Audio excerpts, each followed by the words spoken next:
तो लेक्चर 1 में हम लोगों ने पीरियोडिक टेबल में कुछ बेसिक चीज़ें समझा और हम लोगों ने ये समझा कि S block, P block, D and F block elements क्या होते हैं।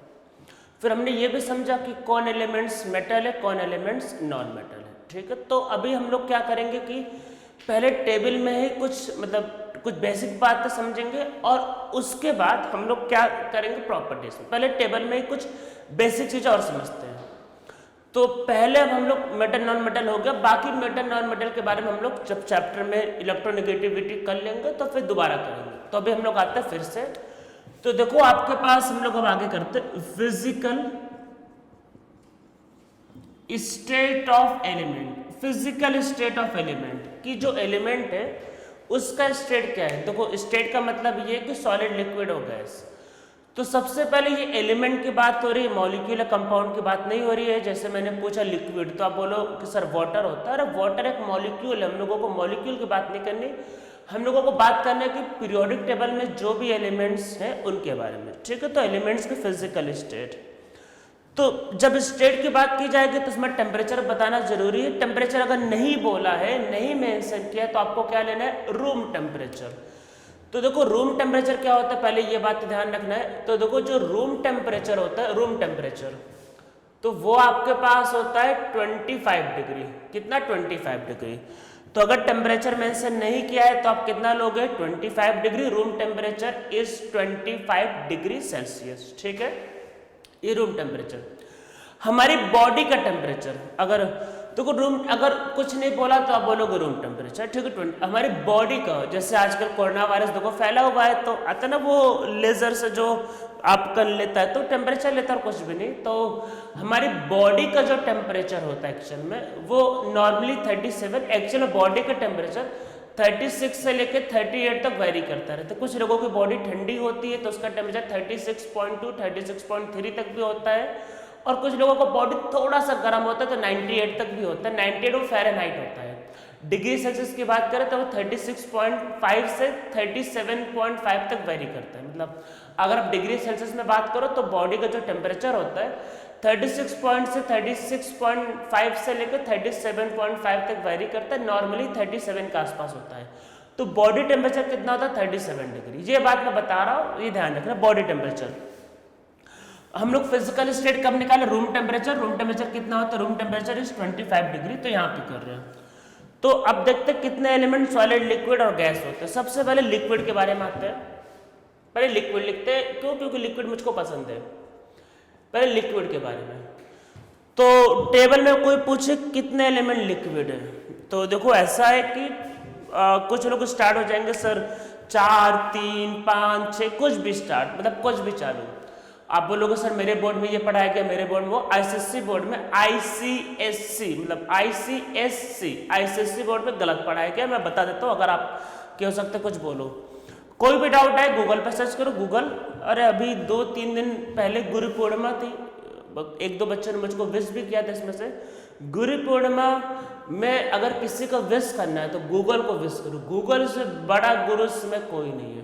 कोई भी डाउट है गूगल गुरु से पूछो, आपको सारे डाउट क्लियर हो जाएंगे। कोई भी डाउट, गूगल गुरु बिगेस्ट गुरु। तो लिक्विड, तो कोई पूछे कितने एलिमेंट लिक्विड है, तो सिर्फ 2, सिर्फ 2। कौन कौन से, bromine atomic number 25 and mercury. Bromine and mercury, इन दोनों के अलावा पीरियोडिक टेबल में कोई भी एलिमेंट लिक्विड नहीं है। इन दोनों के अलावा पीरियोडिक टेबल में कोई भी एलिमेंट लिक्विड नहीं है। आप बोलोगे सर मैंने गैलियम पढ़ा है, मैंने सीजियम पढ़ा है, गलत पढ़ा है। अब मैं बताता हूं उनके बारे में। गैलियम, इसका जो मेल्टिंग पॉइंट है, मेल्टिंग पॉइंट 30 डिग्री। कोई भी डाउट आए किससे कंफर्म करोगे, गूगल बाबा से। गूगल बाबा से पूछो तो क्या बताएंगे, कितना है, 30 डिग्री। अच्छा 30 डिग्री अगर मेल्टिंग पॉइंट है तो कॉमन सेंस से बताओ 25 पे क्या होगा, सॉलिड होगा कि नहीं होगा। तो कैसे लिक्विड हो गया, तो जो पढ़ाया गया गलत पढ़ाया गया, बुक को फाड़ दो सब। मैंने इसीलिए पहले दिन बताया था, जो लोग पहले दिन आए होंगे क्लास 11th में मेरी बातें सुनोगे, मैंने तब भी कहा था 10th तक जो पढ़ाया गया केमिस्ट्री में नहीं ध्यान रखना है। केमिस्ट्री में 10th तक तो सिर्फ टाइम पास करते, गलत सलत कुछ, एक तो पढ़ाते कम है, वो भी जो पढ़ाते गलत सलत पढ़ाते रहते हैं। तो इसलिए 10th तक का भूल जाओ, बस क्या याद रखना 10th तक का, 10th तक का सिर्फ एक बात याद रखनी, क्या, शुरू के 20 एलिमेंट के एटॉमिक नंबर और उनके सिंबल, बस, और इसके अलावा सब भूल जाओ, कोई जरूरत नहीं याद करने की। गैलियम 30 डिग्री, जब 30 डिग्री उसका मेल्टिंग पॉइंट है, गूगल बाबा ने जब बोला 30 डिग्री है तो कैसे 25 पे लिक्विड हो सकता है, नहीं हो सकता ना, तो वो क्या है, सॉलिड, याद रखना। दूसरा एलिमेंट जो बहुत लोग बोलते हैं सर सीजियम, गैलियम तो एसएससी बोर्ड में दिया हुआ, बोर्ड की बुक फाड़ देना, फेंक देना, किसी काम की नहीं। सीजियम ये भी सॉलिड है, इसका मेल्टिंग पॉइंट गूगल बाबा ने बोला इसका मेल्टिंग पॉइंट 28 डिग्री होता है। अरे जब 28 डिग्री है तो कैसे लिक्विड हो सकता है, बताओ जरा मुझे। तो अगर किसी स्कूल के टीचर ने बोला है ये लिक्विड, मतलब टीचर को भी नहीं आता, ठीक है, कोई भी डाउट आए तो कहाँ से कंफर्म करना है, गूगल बाबा से। तो दोनों गूगल के हिसाब से, या अच्छा गूगल तो नहीं, मतलब चलो गूगल के हिसाब से, या फिर किसी भी स्टैंडर्ड बुक के अकॉर्डिंग ये सॉलिड है, ठीक है, कोई भी स्टैंडर्ड। 10th क्लास की बुक स्टैंडर्ड नहीं होती, नॉन स्टैंडर्ड बुक। स्टैंडर्ड मतलब कि स्टैंडर्ड मतलब जिसको दुनिया मानता है, स्टैंडर्ड बुक, ठीक है, तो वो सब 10th क्लास तो नॉन स्टैंडर्ड बच्चों की किताबें हैं। तो ये दोनों ध्यान रखना। अब बच्चों की बात नहीं, अब आप IIT की तैयारी कर रहे हो, अब आप मेडिकल नीट की तैयारी कर रहे हो, अब आपको बड़े होना है, ठीक है। ये दोनों क्या है, ये दोनों ध्यान रखना सॉलिड। हाँ, इन दोनों के बारे में एक बातें हैं, ये मान लो गैलियम है, कैसा है, सॉलिड, कैसा है, सॉलिड, ठीक है, पर हमारे बॉडी का टेम्परेचर भाई कितना है, 37। गैलियम को अगर हाथ पर रखोगे तो पिघल जाएगा, होता है ना, जैसे मछली के बारे में, हाथ लगाओगे तो मर जाएगी, मतलब हाथ लगाओगे तो डर जाएगी, बाहर निकालोगे तो मर जाएगी। वैसे ही अगर आप गैलियम को हाथ पर रखोगे तो पिघल जाता है, सॉलिड से लिक्विड। तो हमारी बॉडी पे गैलियम और सीजियम रखने पे पिघल जाता है, क्यों, क्योंकि हमारी बॉडी का टेम्परेचर होता है 37 डिग्री, पर अगर एक्चुअल पूछा जाए तो बोलोगे सॉलिड होते हैं। तो अगर आपसे कोई पूछे कितने एलिमेंट लिक्विड है, तो आपको आंसर बताना है सिर्फ 2, ब्रोमीन एंड मर्करी। एक एलिमेंट और है जिसका नाम है फ्रांसियम। फ्रांसियम ऐसा रेडियो एक्टिव एलिमेंट। एक और एलिमेंट है francium, Fr, atomic number is 87। This is radio active element.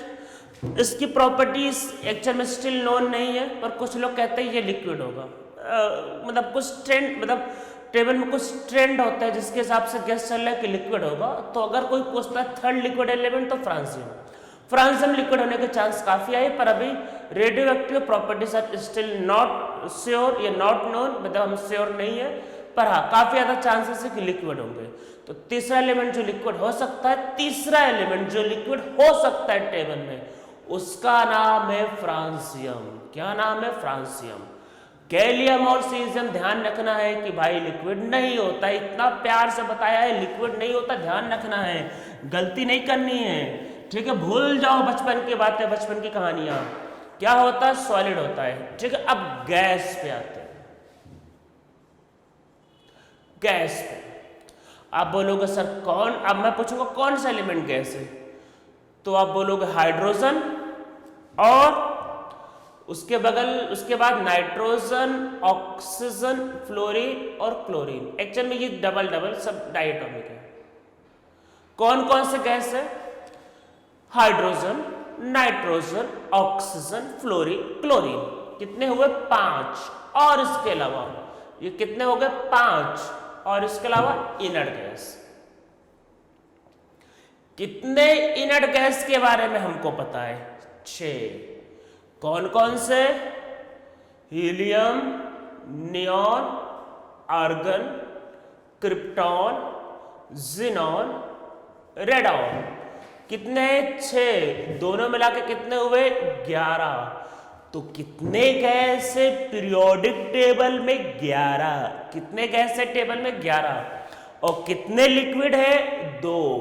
और फ्रांसियम को भी लेना का मन करे ले लो, चलो 3 बोल दो। तो वैसे उसकी प्रॉपर्टी श्योर शॉर्ट नहीं, आपसे पूछेगा नहीं। वैसे बाकी जितने बचे, बाकी सारे के सारे solid. Gallium, caesium, sodium, lithium, iron, जो भी है सब सॉलिड, कार्बन सब सॉलिड।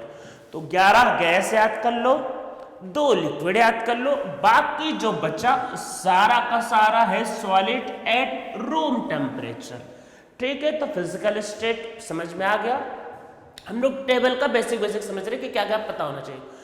तो चलो हमें पता चल गया मेटल नॉन मेटल पता चल गया है पिछले लेक्चर में, आज पता चल गया है अभी सॉलिड लिक्विड गैस। अब और पहले कुछ और करने के पहले टेबल का देख लेते हैं नॉमेनक्लेचर। अब होता क्या है, जैसे मान लो कि किसी के घर में कोई बच्चा पैदा हुआ, मान लो कि किसी का भाई बहन मान लो पैदा हुआ, तो उसका नाम कौन रखता है? उसका नाम क्या गवर्नमेंट रखता है? गवर्नमेंट बोलेगा इसका नाम ये होगा, इसका नाम वो होगा, गवर्नमेंट रखता है? नहीं, उसका नाम कौन रखता है? अरे जिसका बच्चा वो अपना नाम रखेगा, उसके पेरेंट्स, उसके दादा दादी यही सब नाम रखते हैं। मतलब इंडिया में बहुत बड़ा फैमिली होता है, कोई भी रह सकता है, मामा, चाचा, बुआ, फूफा, कोई भी हो। ठीक है, तो अब एलिमेंट के बारे में समझते हैं। एलिमेंट की जब डिस्कवरी हो रही थी पहले तो एलिमेंट जिसने डिस्कवर किया उसका वो नाम रखता था। मान लो मैंने डिस्कवर किया, मैंने बोल दिया हाइड्रोजन, तो जिसने डिस्कवर किया उसने उसका नाम रख दिया। कैसे नाम रखा? उसका जैसे मन किया, उसने उसका नाम चाहा तो किसी कंट्री के हिसाब से रख दिया, जर्मेनियम जर्मनी से, तो किसी मतलब कंट्री के हिसाब से नाम रख दिया, कलर के हिसाब से नाम रख दिया मान लेते हैं उसने, तो उसको जैसे कलर के हिसाब से, कंट्री के हिसाब से, प्लेस के हिसाब से जैसे मन आए वैसे नाम रखा जाता था। तो कई बार साइंटिस्ट के नाम पे भी है, साइंटिस्ट के नाम पे भी मतलब अपने खुद के नाम पे रख दिया, साइंटिस्ट मतलब खुद के नाम पे रख दिया। तो पहले जब एलिमेंट का डिस्कवरी होता था तो जैसे डिस्कवरी हुआ तो जैसे मर्जी वैसे नाम रख देते थे। पर बाद में जब एक कमेटी बन गई जिसका नाम है IUPAC, तो उसने एक रूल डिसाइड किया कि अब कोई भी एलिमेंट डिस्कवर होगा तो उस रूल के अकॉर्डिंग हम लोग उसकी नेमिंग करेंगे। ठीक है, जब नया पहली बार डिस्कवर होता है। टाइम पे क्या होता है, टाइम पे IUPAC क्या करता है कि उन पहले हम लोग जो भी नेमिंग सिस्टम सीखेंगे वो टेम्परेरी है। जैसे मान लो एक एलिमेंट डिस्कवर हुआ 120 या 121, तो 121 मतलब आज डिस्कवर हुआ तो उसका क्या नाम रखेंगे, उसका क्या सिंबल होगा, तो वो पहले से IUPAC ने रूल बता दिया कि उसी के साथ अकॉर्डिंग डिसाइड होता है। ठीक है, वही रूल फॉलो करना है। पर टाइम पे क्या होता है, IUPAC उन एलिमेंट्स को क्या होता है साइंटिस्ट के ऑनर में उनको कोई ना कोई नाम दे देता है। मतलब कि जैसे मान लो कि आप पढ़ोगे तो किसी एलिमेंट का नाम है रदरफोर्डियम, किसी का नाम बोरियम, किसी का क्यूरियम, मैडम क्यूरी के नाम पे क्यूरियम, आइंस्टीनियम, तो ऐसे नाम आइंस्टीनियम पढ़ना, क्यूरियम बाद के एलिमेंट, जैसे रदरफोर्डियम, तो ऐसे है आपके एलिमेंट्स। तो फिर क्या होता है कि साइंटिस्ट के ऑनर में क्या होता है, टाइम पे क्या होता है कि एलिमेंट्स की नेमिंग होती रहती है। पर जब डिस्कवर हो तो पहले टेम्परेरी नाम होता है, फिर बाद में उसका अलग से नेमिंग, तो पहले सीखते हुए टेम्परेरी नेम। तो क्या होगा, तो ये रूल किसके लिए होगा, मतलब Z से ज्यादा अगर आपके पास एटॉमिक नंबर वाला एलिमेंट डिस्कवर हुआ, मान लो आज एक एलिमेंट डिस्कवर हो तो उसकी कैसे नेमिंग करेंगे, उसके लिए रूल। तो कैसे अभी देखते हैं, तो 0 1 2 3 4 5 6 7 8 9। 0 को बोलते हैं नील, अन, बाई, ट्राई। देखो 4 को वैसे टेट्रा भी बोलते हैं, पर देखो हम लोग जब नाम लिख लेंगे तो एलिमेंट का सिंबल भी देना होगा, तो जितने भी नाम लिखे जा रहे हैं इनका सबका पहला लेटर देखो अलग है। तो अगर टेट्रा बोल दोगे तो ट्राई और टेट्रा का पहला लेटर सेम हो जाएगा। तो इसलिए इन चीजों को अवॉइड करने के लिए 4 को बोलते हैं क्वाड, होता है ना क्वाड्रिलेटर वाला क्वाड। पेंट, हेक्स, 7 को हेप्ट भी बोलते हैं, पर यहां पे बोलना सेप्ट, सेप्ट, ऑक्ट, ENN। ठीक है, नील क्योंकि पहले से N है। अब इसमें क्या होगा कि आपके पास जो नेम का जो एंड होगा वो EM से होगा, EM। ठीक है, ये IUPAC ने बोला EM से करना है। ठीक है, अगर 2 बार I एक साथ आता है तो एक I को रिमूव कर देना। मैं बोलता हूं अगर 2 बार I एक साथ आएगा तो एक I को रिमूव कर देना। ठीक है, चलो समझते हो। आज एक एलिमेंट डिस्कवर हुआ, इसका एटॉमिक नंबर 120। कैसे करते हैं, 1 का मतलब अन, तो क्या होगा अन, 1 तो 1 का मतलब अन, 2 का मतलब बाई, तो अन बाई, जीरो का मतलब नील, तो क्या होगा अन बाई नील और ईएम। देखो कितना सिंपल ना, मजा आ गया। Un bi nil ium, unbinilium, ठीक है।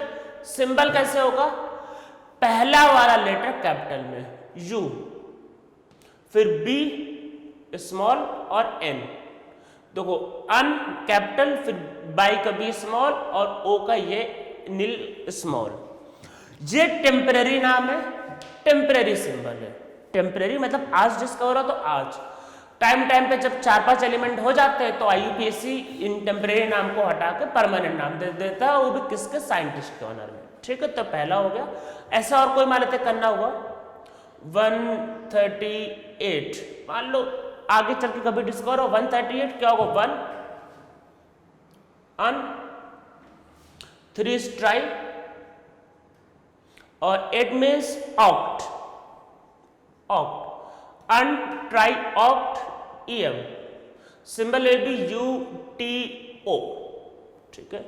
मान लो आप जैसे बच्चे, अभी आप लोग बड़े हो गए, मान लो आप दादा वादा बन गए, दादी बन गए, आपके पोते परपोते या जो भी होंगे, मतलब ग्रैंडसन या ग्रैंड डॉटर, उस टाइम की बात, आज से 50 साल बाद, ठीक है। एक एलिमेंट डिस्कवर हुआ, चलो मान लेते 249, मतलब 249 डिस्कवर हुआ ऐसे ही, तो इसका क्या होगा नाम 249, 2 means by, 4 means quad, by quad, और 9 means in, by quad ENN और EM, by quad ENN EM, symbol will B BQE, पहला वाला कैपिटल फिर ये स्मॉल, ठीक है। एक और कर लेते चलो, एक एलिमेंट डिस्कवर हुआ 133, ठीक है, ऐसा, दिस विल बी अन, ठीक है, ट्राई, फिर ट्राई और EM, अन ट्राई ट्राई EM। एक बात याद रखना, मैंने अभी कहा कि अगर 2 बार आई लगातार आएगा तो एक आई उड़ा सकते हो, तो एक आई उड़ा देते, this will be un bi, मतलब अन ट्राई ट्राई EM, तो एक आई उड़ा सकते हो, 2 आई अगर लगातार है तो एक आई उड़ा सकते हो, सिंबल विल बी UTT, ठीक है, दिस विल बी सिंबल। तो समझ में आ गया। तो अगर 100 के ऊपर कोई एलिमेंट डिस्कवर हुआ तो उसका इस तरीके से नेमिंग करते हैं और इस तरीके से उनका सिंबल देते हैं। ये टेम्परेरी होता है और बाद में हम लोग इसको हटा के परमानेंट नेम दे देते हैं साइंटिस्ट के ऑनर में, जैसे रदरफोर्डियम, क्यूरियम, बोरियम ऐसे आते रहते हैं, ठीक है, आइंस्टीनियम, ठीक है। तो ये टेम्परेरी नाम देने का तरीका जो आपको पता होना चाहिए, जो आपके लेवल में पूछ सकता है। ऐसा आ सकता है कि एक एलिमेंट डिस्कवर हुआ 175, इसका नाम बताओ और उसका सिंबल बताओ, ठीक है, पता होना चाहिए। अब ये तो समझ में आ गया। अब देखो इसमें कुछ बातें और समझते हैं। अब जैसे मान लो एक एलिमेंट डिस्कवर हुआ जिसका एटॉमिक नंबर 120, अभी आज से 3-4 साल पहले डिस्कवर हुआ, तो वो एलिमेंट एक्चुअल में वो सारे एलिमेंट डिस्कवर नहीं होते। डिस्कवर का मतलब तो ये होता है कि हम लोग खोद रहे थे अर्थ हमको मिला, ऐसा नहीं है। वो एलिमेंट एक्चुअल हमने लैब में बनाया, लैब में, तो वो सारे आर्टिफिशियल एलिमेंट है। मतलब आजकल जो एलिमेंट जो डिस्कवर जो होते हैं एक्चुअल में वो एक्चुअल एलिमेंट नहीं होते हैं, वो एक्चुअल में आर्टिफिशियल एलिमेंट, आर्टिफिशियल मतलब कि सिंथेटिक एलिमेंट लैब में बनाए जाते हैं। तो हम लोग वही समझते हैं, आपके पास natural element and man made, ये जिसको बोलेंगे हम लोग सिंथेटिक,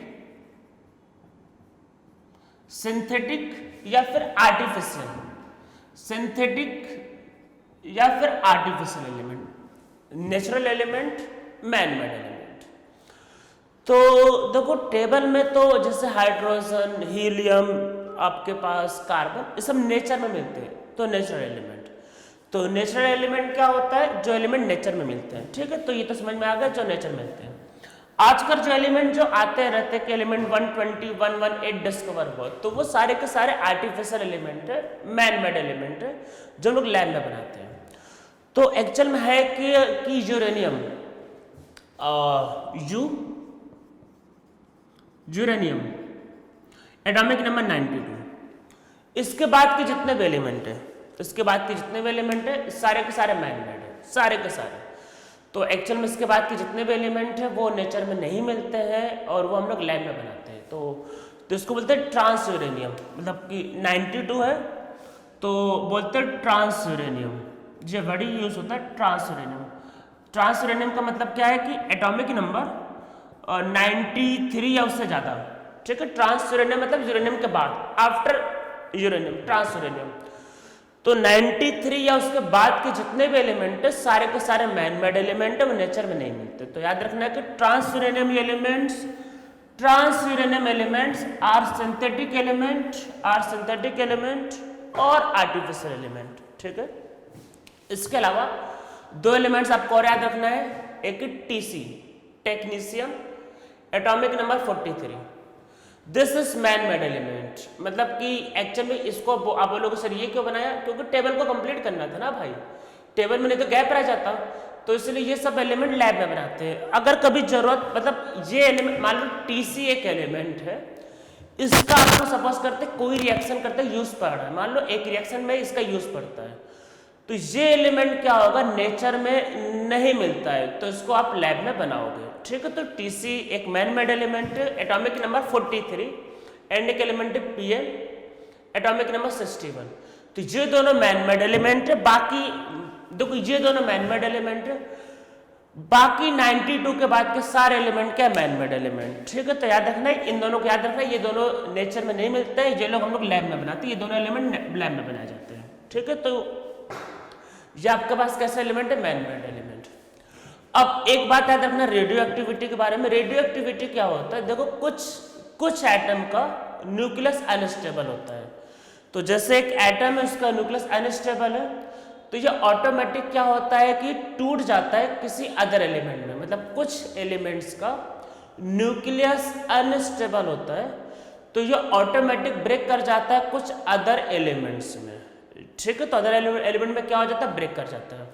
तो ब्रेक करने की टेंडेंसी को बोलते हैं रेडियो एक्टिविटी। रेडियो एक्टिविटी हम लोगों को आगे चल के केमिस्ट्री में एक पूरा चैप्टर ही आएगा, क्लास 12 में छोटा सा चैप्टर है पर एक अलग सा चैप्टर आएगा। तो कुछ मतलब एलिमेंट्स के न्यूक्लियस अनस्टेबल होते हैं तो वो खुद ही छोटे छोटे पार्ट्स में टूट जाते हैं। तो अब होता एक्चुअल में क्या है कि जो एलिमेंट है, जो एक एलिमेंट है बिस्मथ,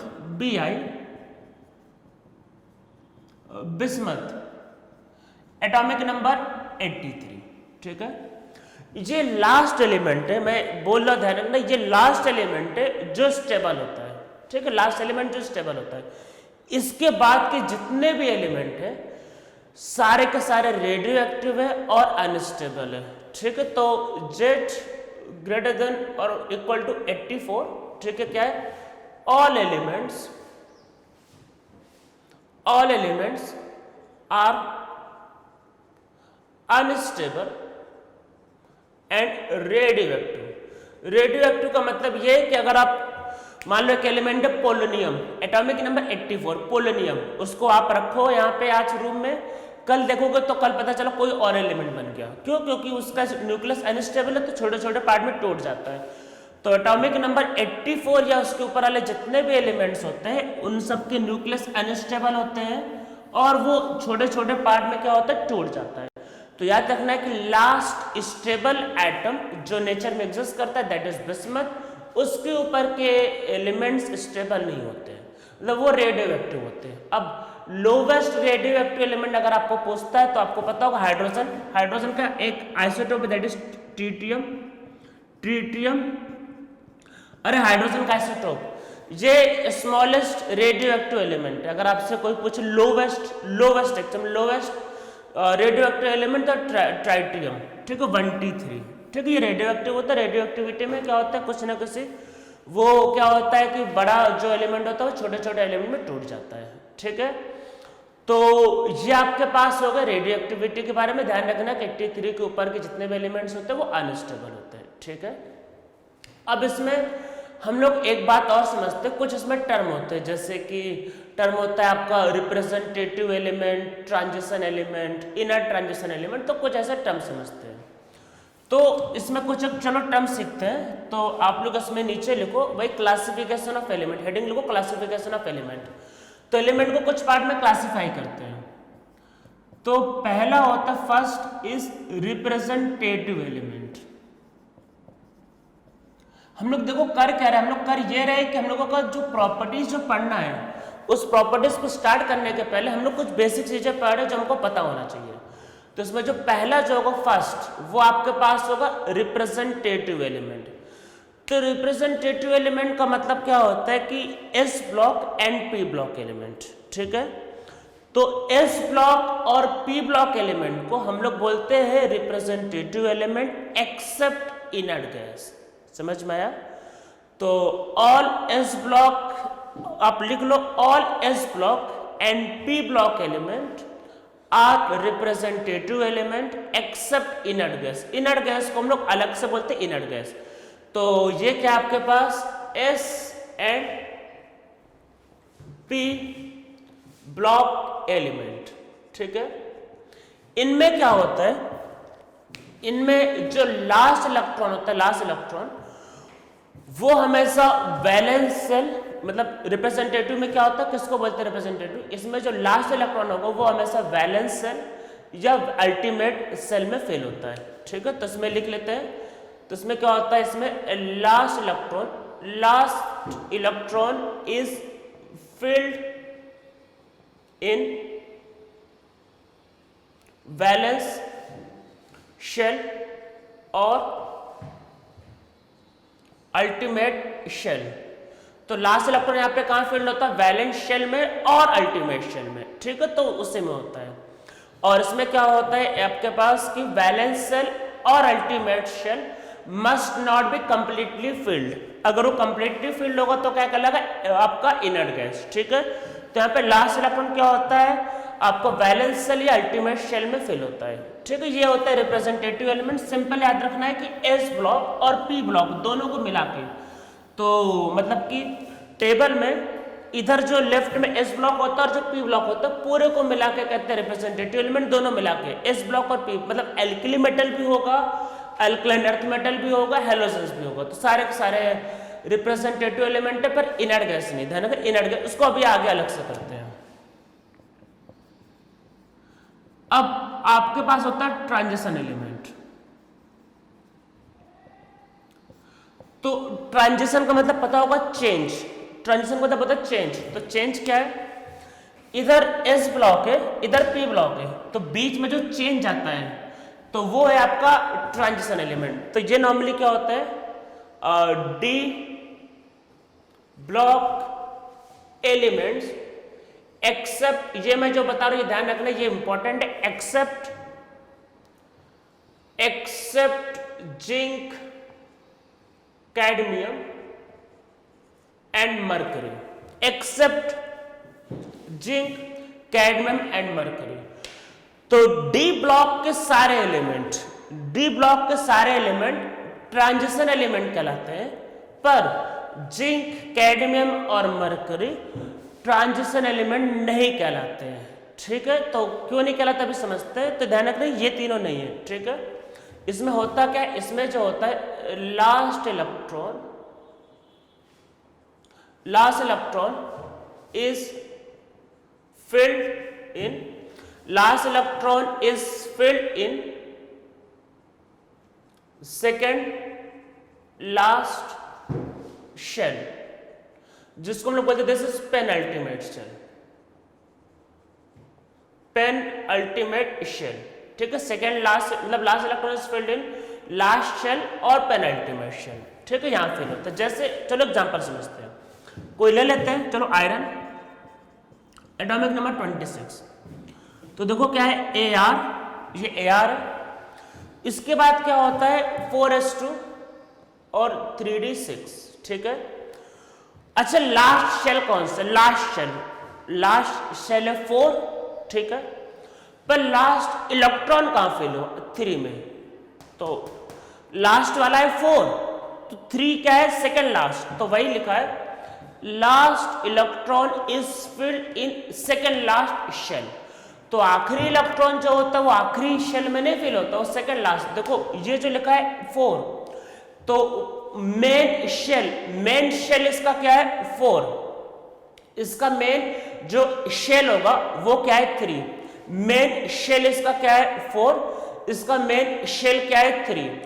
तो लास्ट इलेक्ट्रॉन कहां फेल हो रहा है 3 में, सेकंड लास्ट में। तो अगर लास्ट इलेक्ट्रॉन सेकंड लास्ट में फेल होता है जिसको बोलते हैं पेनल्टीमेट शेल, तो वो कहलाता है ट्रांजिशन एलिमेंट। तो नॉर्मली ऐसे एलिमेंट कौन होते हैं, नॉर्मली ऐसे एलिमेंट होते हैं आपका डी ब्लॉक एलिमेंट, ठीक है।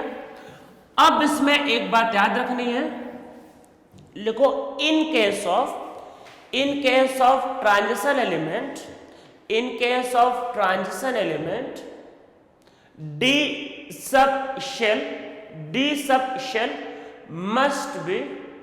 must be incomplete in neutral form और इन कैटायनिक फॉर्म, ठीक है। तो क्या है कि in transition element D sub shell must be incomplete in neutral form और इन कैटायनिक फॉर्म, या तो न्यूट्रल फॉर्म में होना चाहिए या फिर कैटायनिक फॉर्म में। अब जैसे जिंक की बात करो, जिंक एटॉमिक नंबर 30, तो इसमें क्या होता है, देखो इसमें हो जाता है Ar4s2 3d10। तो D में कितने इलेक्ट्रॉन आ सकते हैं, D में आ सकते थे 10 इलेक्ट्रॉन। तो इसमें देखो पूरा का पूरा फील्ड है, D में 10 इलेक्ट्रॉन आ सकते थे, पूरा फील्ड है। तो अगर D पूरा फील्ड होता है तो फिर वो ट्रांजिशन एलिमेंट नहीं कहलाता है, ठीक है। इसलिए जिंक नहीं है। अब मैंने बोला कैटायनिक फॉर्म, जिंक में एक ही ऑक्सीडेशन स्टेट होता है, वो है +2, मतलब जिंक में एक ही स्टेट होता है +2। जब +2 करते हो तो इलेक्ट्रॉन इससे निकलता है। तो देखो फिर से देखो डी फिल है, तो जिंक में चाहे आप न्यूट्रल आइटम लो चाहे कैटायन बनाओ, डी हमेशा फिल होता है। इसलिए जिंक जो है वो ट्रांजिशन एलिमेंट नहीं है। तो ट्रांजिशन एलिमेंट के लिए क्या होता है, डी इनकम्प्लीट होना चाहिए, डी सबसेल या तो न्यूट्रल फॉर्म है कैटायनिक फॉर्म में। तो जिंक मैंने न्यूट्रल फॉर्म में कंप्लीट मतलब न्यूट्रल फॉर्म में भी कंप्लीट होता है और कैटायनिक फॉर्म में भी कंप्लीट होता है। इसलिए जो जिंक होता है वो ट्रांजिशन एलिमेंट नहीं कहलाता, ध्यान रखना है। बस याद रखना है कि zinc, cadmium and mercury are not transition element, ठीक है। तीनों एक दूसरे के नीचे हैं, मतलब जिंक उसके नीचे कैडमियम, उसके नीचे मरकरी। याद रखना वो ट्रांजिशन एलिमेंट नहीं होते हैं, ठीक है। अब इसमें एक और टर्म समझते हैं, इनर ट्रांजिशन एलिमेंट। तो सिंपल लिख लो कि बस F block element, F block element. तो देखो जब 6s आता है उसके बाद आता है 4f, 6s के बाद आता है 4f, तो आउटर मोस्ट मेन शेल कौन सा है 6, और f क्या है आपका थर्ड लास्ट। देखो 6 फिर 5 second last, 4 will be third last. तो इसमें क्या होता है, इसमें लिख लो कि last electron is filled in third last main shell, ठीक है। तो जो लास्ट इलेक्ट्रॉन होता है वो थर्ड लास्ट मेन शेल में फिल्ड होता है, ठीक है। तो ये आपके पास होता है इनर ट्रांजिशन एलिमेंट, ठीक है। अब इसमें एक दो टर्म और समझते हैं। इनर्ट गैस, इनर्ट गैस को ये ध्यान रखना है कि इनर्ट गैस को ऊपर की किसी भी कैटेगरी में नहीं रखा गया है। तो इनर्ट गैस क्या है वो अलग है, इनर्ट गैस को किसी भी कैटेगरी में नहीं रखा गया। इनर्ट गैस होते क्या है, इनर्ट है, स्टेबल है। तो जो गैस स्टेबल होता है, जो मॉलिक्यूल स्टेबल होता है उनको बोलते हैं इनर्ट गैस, ठीक है। इनमें क्या होता है, इनमें क्या होता है, इनके आप बोलोगे इनका आउटर मोस्ट कंप्लीट होता है, एक्चुअली में outer most complete is not a correct word. इनके क्या होता है, आउटर मोस्ट में क्या होता है 8 इलेक्ट्रॉन। तो इनर्ट गैस के आउटर मोस्ट में 8 इलेक्ट्रॉन होता है एक्सेप्ट हीलियम, ठीक है। तो इनर्ट गैस वो नहीं होता जिसका क्या होता है आपका बोलोगे वैलेंस सेल कंप्लीट होता है। इनर्ट गैस वो होता है जिसके वैलेंस सेल या आउटर मोस्ट में 8 इलेक्ट्रॉन होते हैं, तो वो होता है इनर्ट गैस, ठीक है। जिसके वैलेंस सेल या आउटर मोस्ट में 8 इलेक्ट्रॉन होते हैं। तो कौन कौन से, हीलियम, वही जो आपको पता है कई बार, neon, argon, krypton, xenon, radon. अब कोई भी लिख लो, सबके आउटर मोस्ट में 8 इलेक्ट्रॉन आएंगे। ठीक है, आप करके देखने लेना, सबके आउटर मोस्ट में 8 इलेक्ट्रॉन।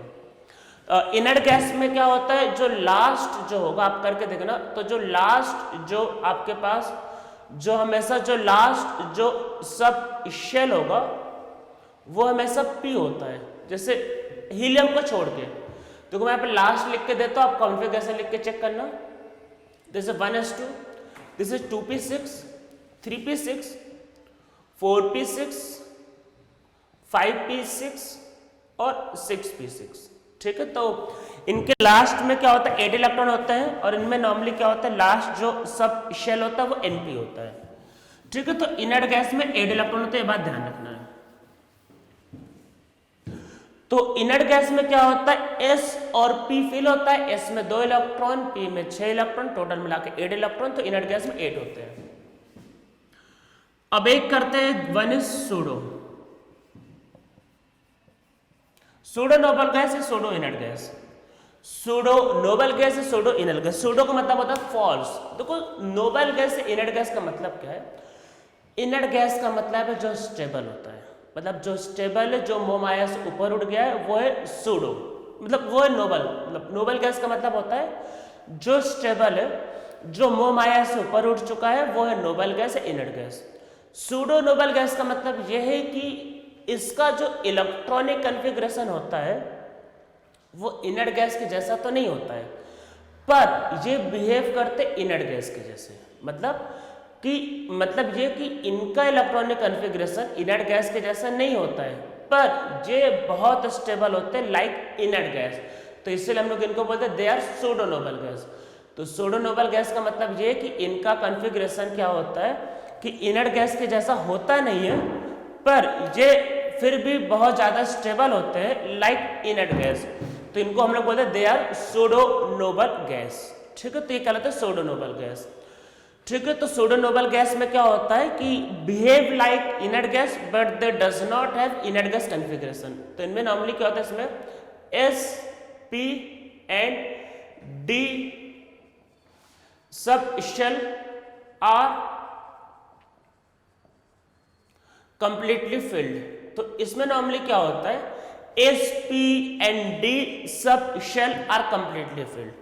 होता क्या डेफिनेशन, लिखना चाहो तो लिख लो कि they behave like inert gas even without having inert gas electronic configuration. ठीक है, तो ये इनर्ट गैस के जैसा बिहेव करते, स्टेबल होते हैं, पर जबकि इनमें इलेक्ट्रॉनिक कॉन्फ़िगरेशन इनर्ट गैस का नहीं होता। तो इसमें क्या होता है, इसमें normally S, P and D सब सेल कंप्लीटली फिल्ड होता है। समझते हैं, चलो समझते हैं। जिंक को लेते हैं, एटॉमिक नंबर 30 पूरा लिखते हैं, चलो 1s2, 2s2, 2p6, 3s2, 3p6, 4s2, 3d10। ठीक है, ये जिंक का कॉन्फ़िगरेशन है, एटॉमिक नंबर 30। चलो अच्छा, जिंक से बनाते हैं जिंक +2, जिंक +2 बनाते हैं। आप जब जिंक को जिंक +2 बनाओगे, तो जब +2 बनाएंगे तो इलेक्ट्रॉन कहां से निकलता है, S से। तो S से इलेक्ट्रॉन निकल जाएगा। ठीक है, तो S से इलेक्ट्रॉन निकल गया, तो इलेक्ट्रॉन S से निकल गया, तो देखो क्या बचा 3d10। तो देखो क्या है, S फील्ड है पूरा, P पूरा फील्ड है और D पूरा फील्ड है। देखो तीनों फील्ड है। तो अगर S, P और D तीनों फील्ड होते हैं तो वो कहलाता है सूडो नोबल गैस। तो zinc +2 is very very stable.